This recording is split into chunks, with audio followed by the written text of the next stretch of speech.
안녕하십니까. 실전경매 노하우 93번째 시간 앤소니입니다. 지난 시간에 말씀드린 대로 오늘은 토지답사의 실제 사례를 말씀드리겠습니다. 여러분은 이론보다 사례를 많이 중요시해야 합니다. 자, 이론은 어디까지나 이론이고 이론과 다르게 사례가 진행될 때가 많기 때문입니다.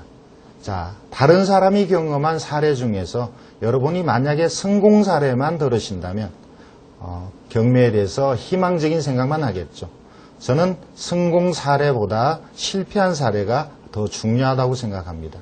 왜냐하면 초보자는 많은 경각심을, 긴장을 가지고 경매를 임해야 된다고 보기 때문입니다. 자, 그럼 오늘 강의를 시작하죠. 오늘은 제가 직접 겪었던 토지를 답사하고 또는 입찰까지 했던 다양한 사례에 대해서 말씀을 드리겠습니다. 이번 시간은 칠판 강의 없이 사례로 말씀드리겠습니다. 제가 드리는 말씀은 평범하지 않은, 그런 아주 복잡하지도 않은 그러한 사례들을 제가 좀 자세히 설명을 드리죠.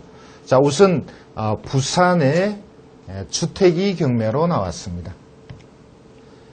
좀 작은 주택이죠. 토지가 102평방미터의 주택입니다. 자, 2005년도에 6,400이 감정이 되고, 자, 이것이 5,220만 원에 낙찰이 됐습니다. 자, 아래쪽에 토지하고 관련돼서 많은 내용들이 나옵니다. 2종 일반 주거지역이다. 일반 주거지역이 1종, 2종, 3종이 있죠. 3종은 고층 아파트가 가능하고 2종은 중층, 그리고 1종은 아파트가 어려운, 자, 그렇게 구분이 되어 있는 것이 일반 주거지역입니다. 자, 미관지역이라는 것도 있고요. 도시개혁 시설 녹지에 저촉된다는 내용도 있습니다. 자, 결국 토지를 하시려면 이러한 토지 이용 계획에 나오는 단어들을 여러분들이 어느 정도 이해를 하셔야 됩니다. 자, 이러한 것들이 어떤 내용인지 이 그림을 보면서 말씀을 드리죠. 자, 이 물건은 부산 해운대에 있는 주택인데요. 앞에는 넓은 도로가 있습니다. 노란 선이 넓은 도로가 지나가죠. 자, 뒤에는 동해남부선, 부산에서 포항 가는 철로가 있습니다. 자, 그래서 여기서 시설 녹지가 철로변이라는 뜻이죠. 자, 그래서 철로변에서 일정 거리는 이렇게, 여기 지적도에 이미 선이 그어져 있습니다. 시설 녹지에 저촉된다. 요 빗금친 경매 대상 토지가 시설 녹지에 저촉된다는 거죠. 철로하고 가까워서 새로운 건물을 지을 수 없다, 이런 뜻이 됩니다. 자, 기존에 있는 건물은 그대로 유지하는 것은 가능하죠. 자, 여기 아주 좁은 골목이 있습니다. 그리고 이 지역이 일반 미관지구입니다. 자, 그렇다면 미관지구여서 미관지구에 맞게 건축을 신축할 때는 여러 가지 외관에 신경을 써야 되는데, 또 이렇게 좁은 도로는, 골목은 새로이 건축을 할 때는 이 도로에서, 골목에서 뒤로 조금 물러나서 건축 행위를 해야 됩니다. 자, 그래서 결국 이 작은 면적의 100평방미터 되는 토지가 뒤로는 시설 녹지에 저촉되고 앞으로는 미관 지역에 저촉이 돼서 골목길을 넓혀서 건축을 나중에 해야 된다는 거죠. 자, 그래서 장래에 있어서 이 토지의 건축 행위는 사실상 아주 어렵다는 겁니다. 좁은 면적이기 때문에. 자, 그래서 이 토지의 가치는 많이 떨어진다는 거죠. 자, 100평방미터에서 이렇게 저렇게 잘리니까 당연히 건축이 어려운 겁니다. 자, 그런데 옆에 토지하고 관련해서는 옆 토지하고 같이 합해서 옆 토지에 건축을 하고 이 지금 경매 대상인 토지는 마당으로 사용한다면, 그렇다면 이것도 역시 그렇게 값어치가 없는 것은 아니죠. 자, 여러분이 토지를 경매할 때는 이렇게 여러 가지 도시계획에 저촉되는 게 뭐를 의미하고, 자, 그것이 실제 건축에 어떤 제한이 오는지 이것을 판단하고 입찰을 하셔야 되겠죠. 자, 그럼 다음 사건을 말씀드릴까요?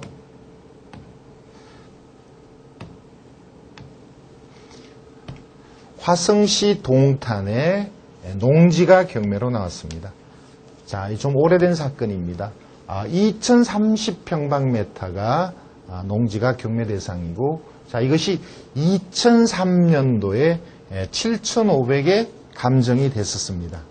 자, 그런데 이것이 신건에 1회 입찰에서 2억 7,700만 원, 360% 감정가 대비 360%에 낙찰되었고 무려 61명이 입찰한 사건입니다.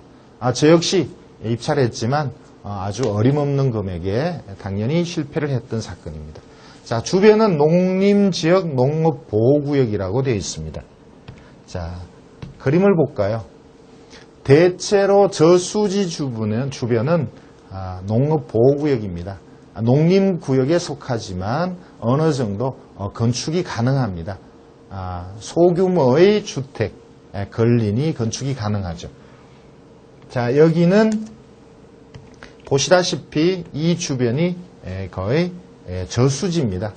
자, 여기는 마을이죠. 자, 저수지와 마을 사이에 있는 이 토지, 그리고 이것이 경매할 때가 동탄 신도시가 보상하는 시점이었습니다. 자, 동탄이 가깝습니다. 여기도 행정구역상 동탄입니다. 자, 동탄을 보상을 받고 많은 농민들이 주변의 대토 수요에 의한 토지를 매입하러 다닐 때였죠. 자, 그래서 여기도 많은 사람이 몰려들었는데, 자, 실제 이 토지를 자세히 보면 맹지나 다름없습니다. 자, 보시죠. 마을이 있고, 자, 마을 도로가 지나가는데 경매로 나온 토지는 자, 이렇게 고구마처럼 도로와 직접 닿지가 않습니다. 자, 그런데 그 옆에 보면 두 개의 선이 나타납니다. 자, 이렇게 나란히 지나가는 선, 여기도 있죠. 이렇게까지 연결이 되어 있는데, 자, 농지에 있어서 이렇게 나란히 지나가는 두 개의 선이 뭐냐? 하나는 농로입니다. 농사를 짓기 위해서 예를 들어서 리어커나 자, 이런 수레가 지나갈 수 있는 농로. 자, 그리고 그 옆에 있는 것은 국어입니다. 자, 농지에 있어서 수로가 중요하죠. 농업용수가 지나가는 길이 되겠죠. 자, 이것이 두 개가 나란히 지나가는데 경매 대상인 토지와 자, 이것이 연결되고 결국 도로와 연결돼서 이쪽으로 올라가고 있습니다. 자, 농로와 국어를 도로로 활용할 수 있습니다. 자, 물론 국어를 점용한다는 허가를 받아야 되지만, 자, 만약 이거를 도로로 활용할 수 있다면, 자, 농로 자체는 폭이 한 2m 정도 되겠죠. 수로 역시 한 2m 되겠죠. 자, 이것을 합하면 한 4m. 자, 도로와 4m를 접한다면, 자, 이것은 건축 행위가 가능합니다.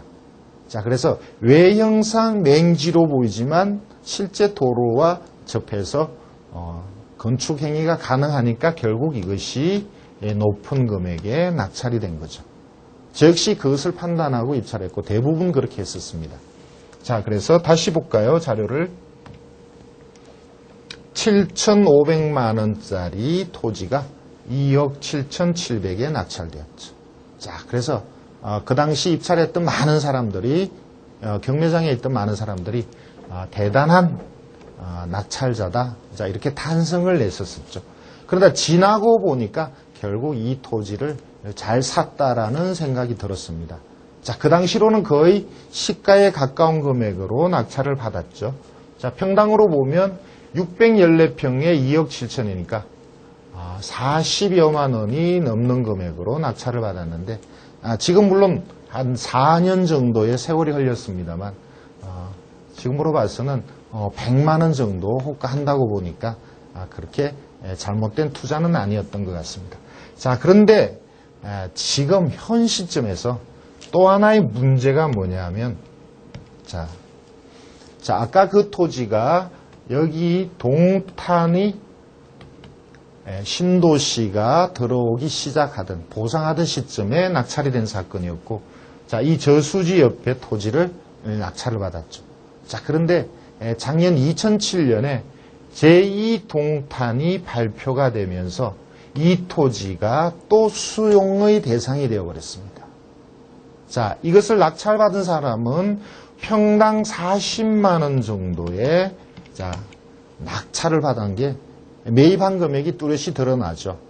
자, 이것이 만약에 수용된다면, 예를 들어서 평당 100만 원에 수용되면 차익이 드러나죠.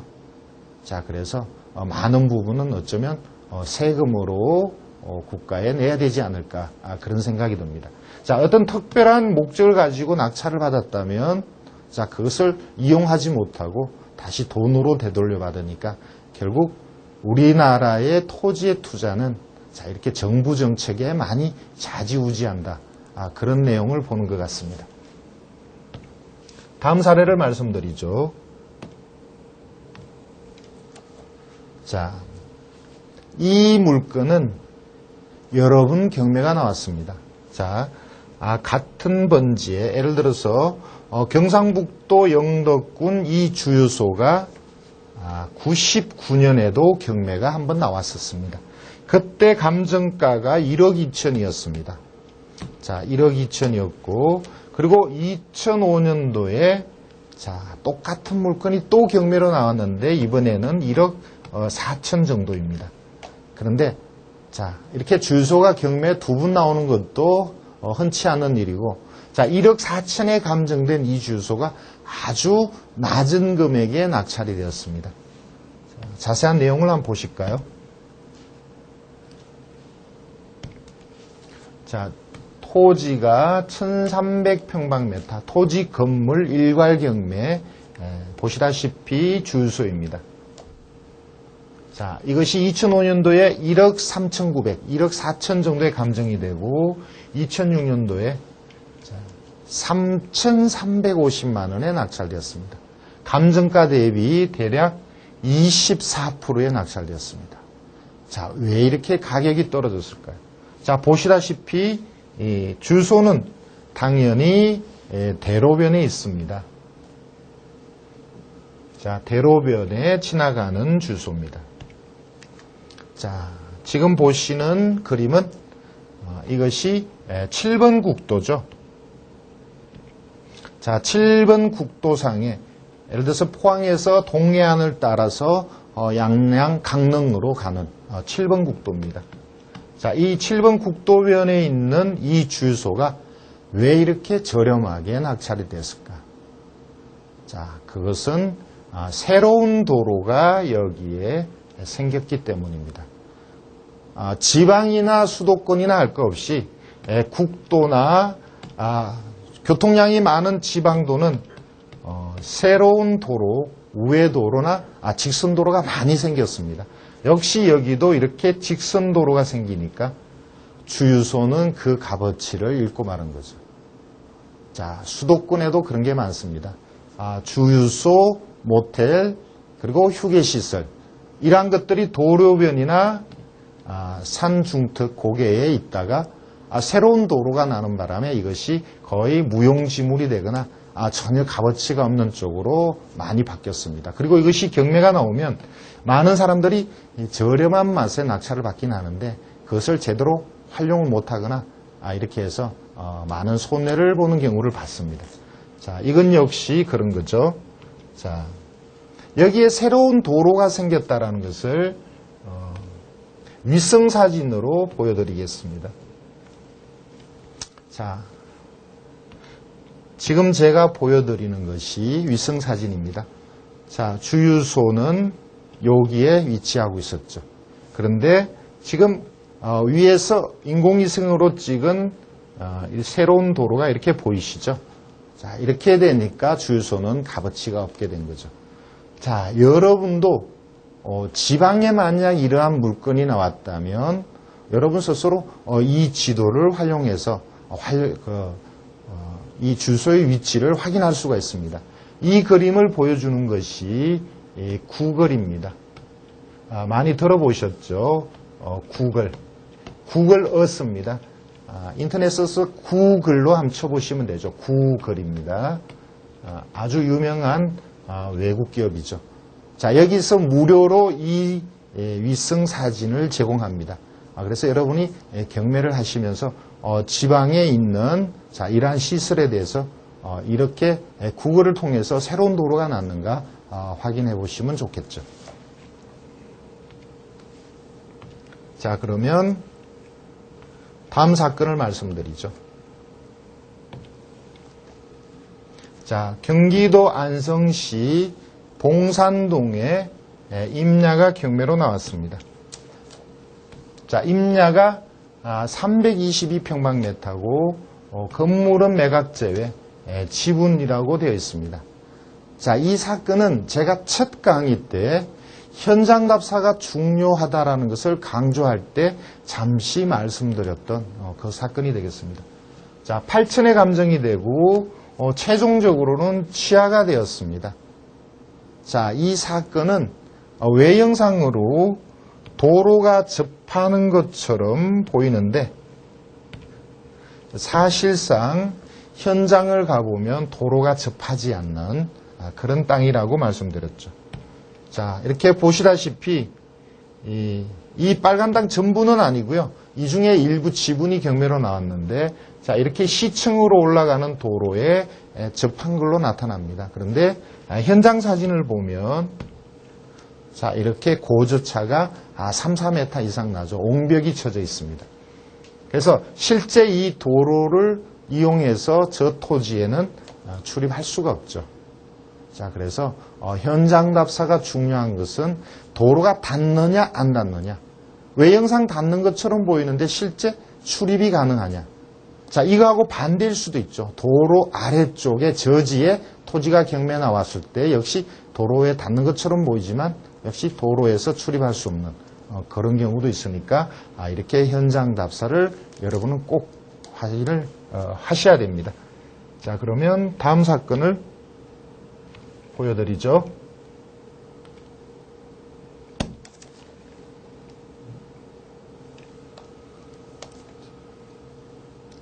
자, 이것은 제가 잘못 눌렀고요.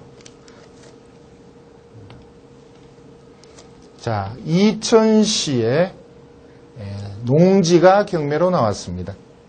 자, 같이 한번 보실까요? 자, 농지 1104평방미터가 경매 대상이고, 자, 2007년 10월 달에 2억 6,400에 감정되고, 최종적으로 1억 3,300. 비교적 저렴하게 낙찰이 되었는데, 자, 이렇게 저렴하게 낙찰된 이유가 있습니다. 자, 그림을 보실까요?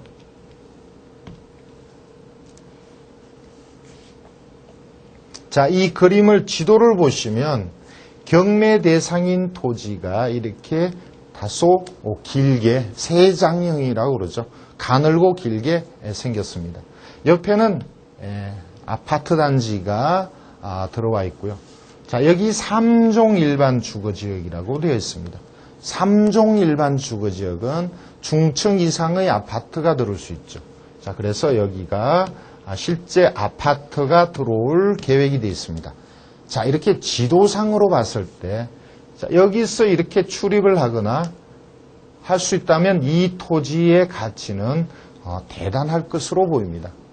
그래서 제가 가격도 많이 유찰되어서 현장을 직접 가봤었습니다. 자, 현장을 가본 결과 이 토지는 아주 가치가 떨어지는 것으로 결론이 났습니다. 자, 이미 아파트가 있는 이 토지하고는 아주 고저차가 많이 났습니다. 제가 여기서 내려다볼 때 거의 어지러울 정도로 고저차가 많이 났습니다.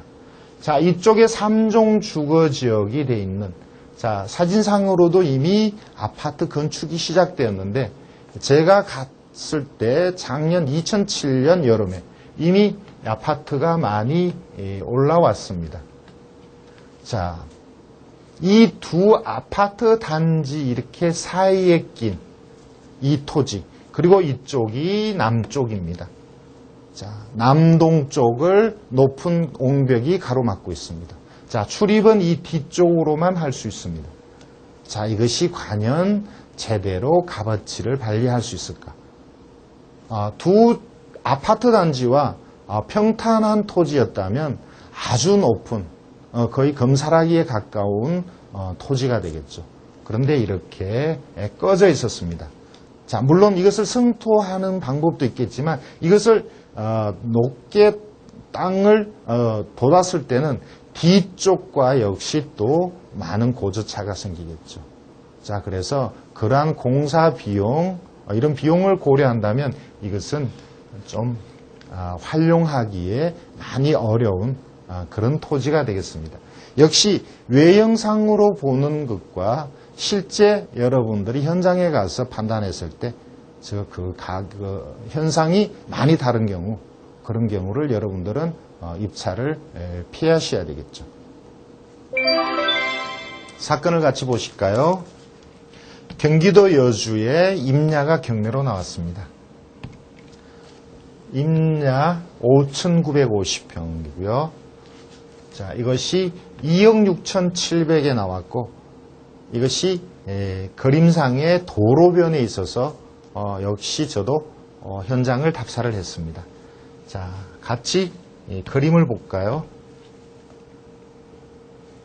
자, 이것이 여주 북내입니다. 큰 그림을 먼저 볼까요? 자, 이것이 남한강이고요. 자, 여주에서 강을, 실력사가 있는 강을 건너서 여기 도자기 공장들이 많이 있죠. 자, 이렇게 양평으로 가는 이 도로변에 있는 땅입니다. 자, 그 당시도 역시 이렇게 큰 도로변에 있는 토지면 많은 사람들이 선호를 했었죠.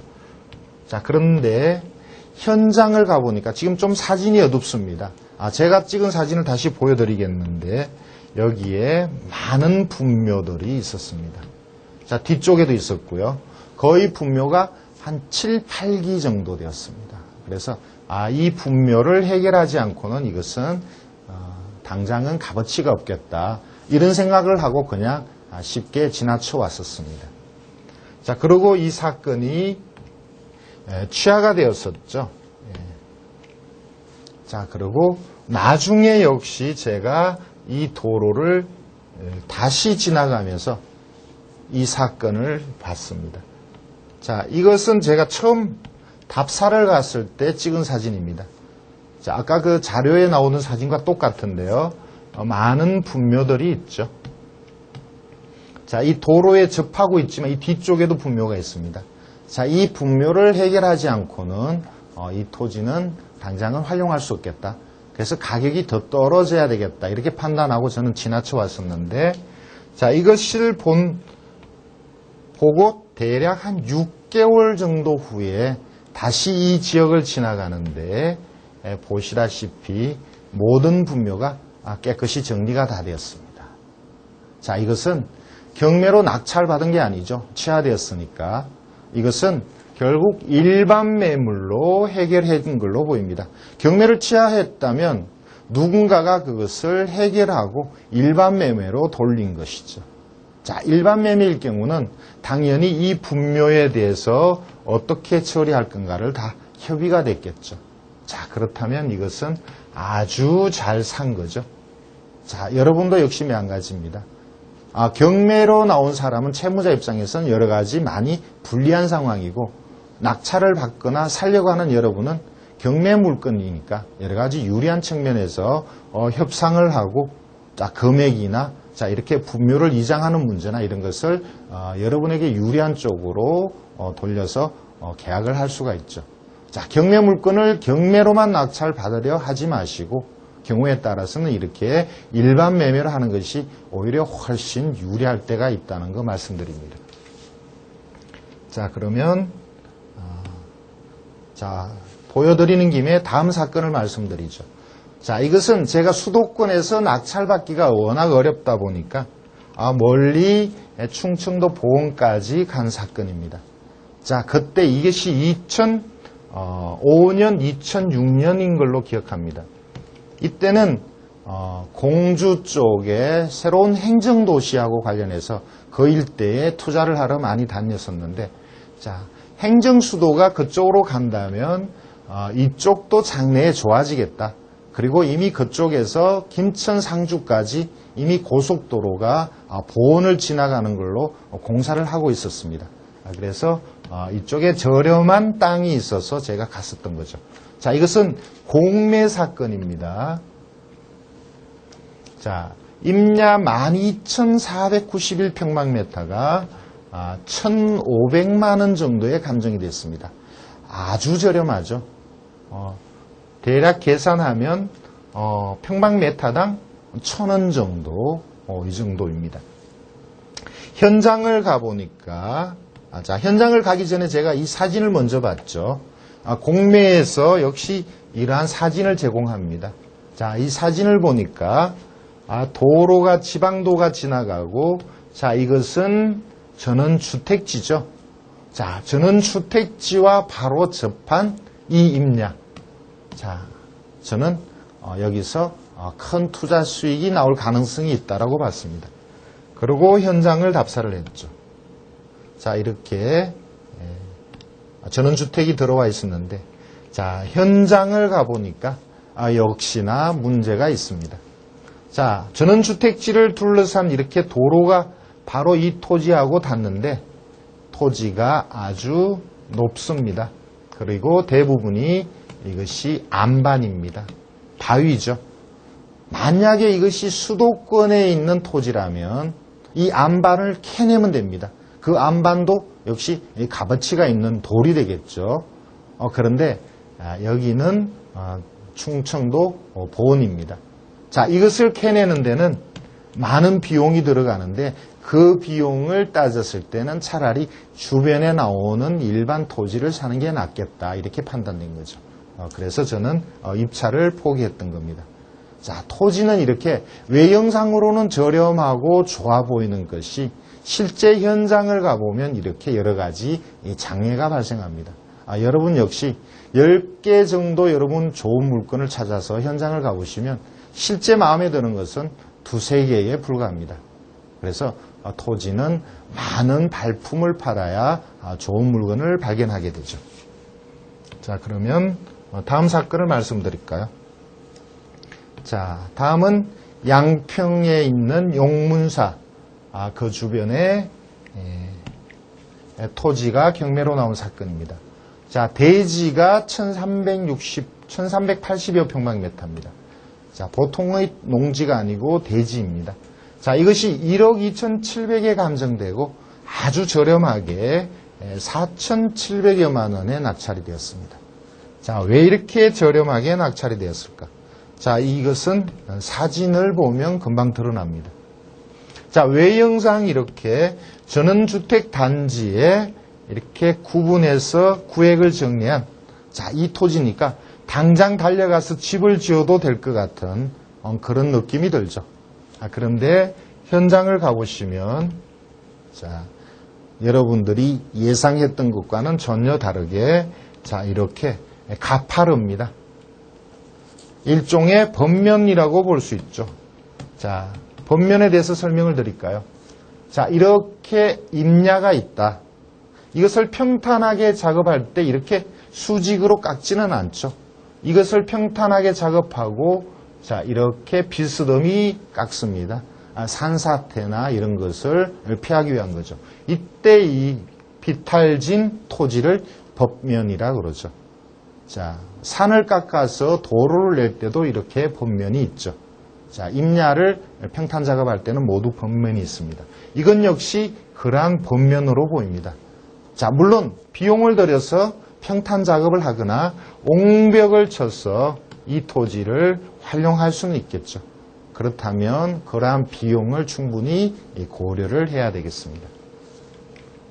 자, 그러면 다음 사건을 말씀드릴까요?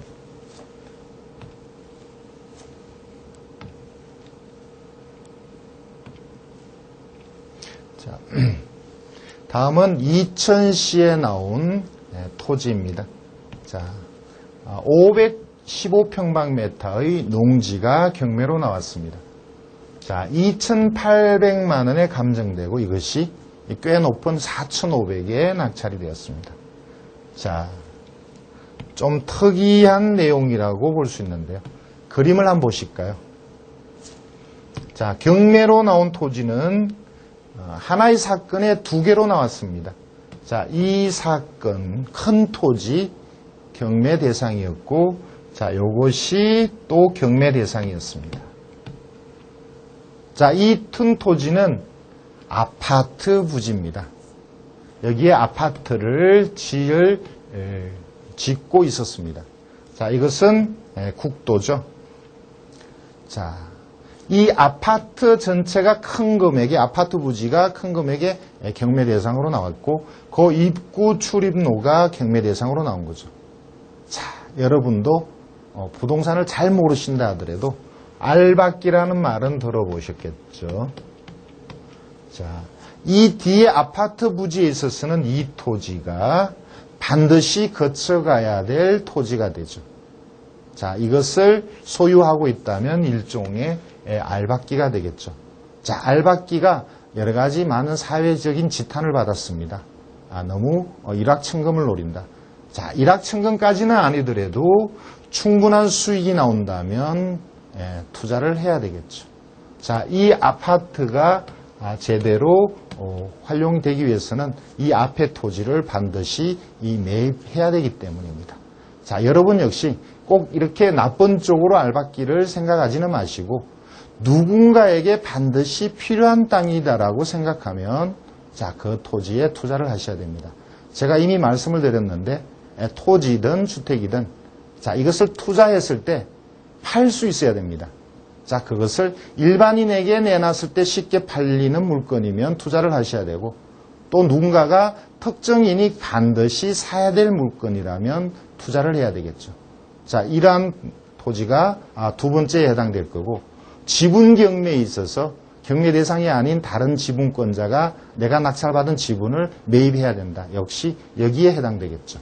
자, 여러분들도 많은 생각을 하시고 투자를 하시기 바랍니다. 토지의 가치를 제대로 판단하고 또 투자하기 위해서는 토지와 관련한 여러 가지 법을 어느 정도 이해를 하셔야 합니다. 그리고 그 지역의 정보를 제대로 알고 반드시 현장을 답사를 하셔야 합니다.